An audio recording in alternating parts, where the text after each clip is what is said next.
ہتھیاروں کی فہرست میں تلوار وہ اسلحہ ہے جو ایک سپاہی کے لیے جنگ کے میدان سے لے کر موت تک اس کی پہچان ہوتی ہے۔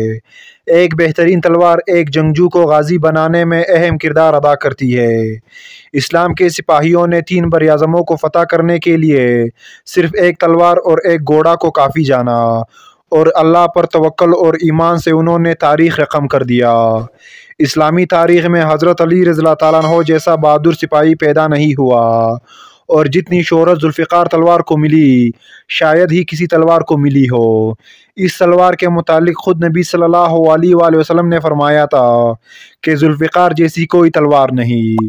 دراصل اس تلوار کے پشت پر انسانی ریڑھ کی ہڈی کی طرح پست و بلند خار تھے جو 2 دھاروں میں بٹی تھی، اس لیے اس تلوار کا نام ذوالفقار پڑا۔ علماء و مورخین نے اس تلوار کو بہترین ہتھیار کے طور پر ذکر کیا ہے۔ ذوالفقار کا ذکر حدیث میں بھی ملتی ہے جو ایک کاٹدار تلوار تھی، جبکہ محققین کی ایک گروہ ذوالفقار کو ایک آسمانی تلوار مانتی ہے جو نبی صلی اللہ علیہ وآلہ وسلم کو عطا کی گئی تھی اور پھر آپ نے حضرت علی کو دیا، جو آپ کی نسلوں میں منتقل ہوتی گئی۔ یہ تلوار نبی صلی اللہ علیہ وآلہ وسلم کو کہاں سے ملی تھی، اس کے متعلق مختلف نظریات اور آراء ملتی ہے۔ اہل سنت کے کتابوں کے مطابق یہ تلوار قریش مکہ نے بنوائی تھی، جس میں چین اور ہند سے لائے گئے لوہے اور معدنیات شامل تھے۔ یہ تلوار عاص بن منبع کے پاس تھی جو کفار مکہ سے تھا، اور صحابہ نے اسے جنگ بدر میں قتل کیا تھا، لہٰذا اس کی تلوار بھی مال غنیمت میں آ گئی اور نبی صلی اللہ علیہ وآلہ وسلم کے پاس رہی، یہاں تک کہ غزوہ احد لڑی گئی، جس میں حضرت علی رضی اللہ تعالیٰ عنہ نے نبی صلی اللہ علیہ وآلہ وسلم کے لیے جان نثاری کی اور بہت سی قربانیاں دی، جس پر نبی صلی اللہ علیہ وآلہ وسلم نے فرمایا تھا کہ میں علی سے ہوں اور علی مجھ سے ہے۔ پھر آپ نے ذوالفقار حضرت علی رضی اللہ تعالیٰ عنہ کو دیا۔ اس کے بعد آسمان سے ایک آواز آئی، لا سیف الا ذوالفقار، ذوالفقار جیسی کوئی تلوار نہیں اور علی جیسا بہادر کوئی نہیں۔ اس روایت کو طبری اور ابن اسیر نے اپنی تاریخ میں نقل کیا ہے۔ اللہ نے سورہ حدید میں فرمایا، اور ہم نے لوہا بھی اتارا جس میں سخت جنگ کے سامان اور لوگوں کے لیے فائدے بھی ہے۔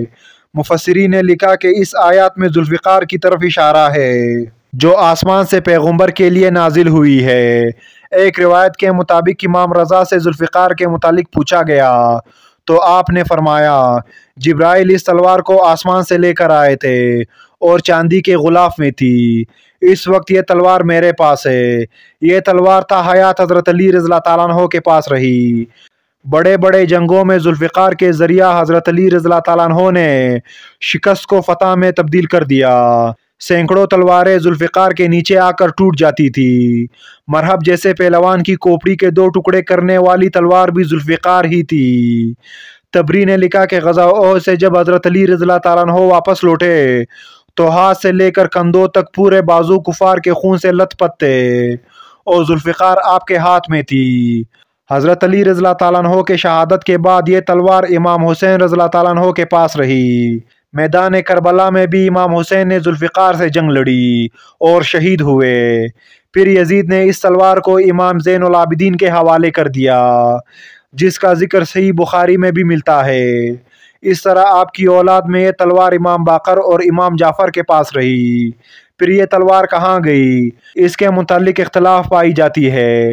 ایک رائے کے مطابق یہ تلوار عبداللہ بن حسن یعنی نفس الزکیہ کے پاس تھی۔